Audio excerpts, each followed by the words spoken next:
In this video, which is a continuation of the previous video whereby how red checkmate deliver a checkmate was discussed. Now in this board, black would go first and black would deliver a checkmate using the following moves.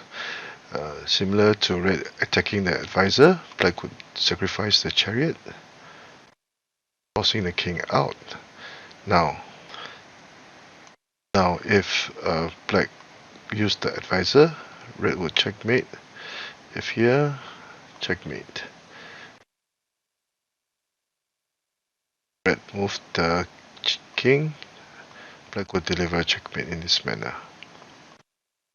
So red can only use the king to capture the offending chariot, and this chariot will now deliver a ranked check, forcing the elephant, forcing the king before the horse would go to the tiger silhouette position or the high angular horse position for the checkmate. The king cannot move or the pawn would deliver a checkmate.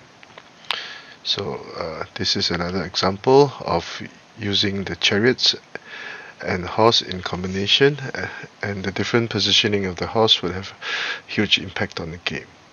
So I hope you've enjoyed this short video. If you like the work that I've been doing, please do subscribe to my channel and give this video a thumbs up. Thank you.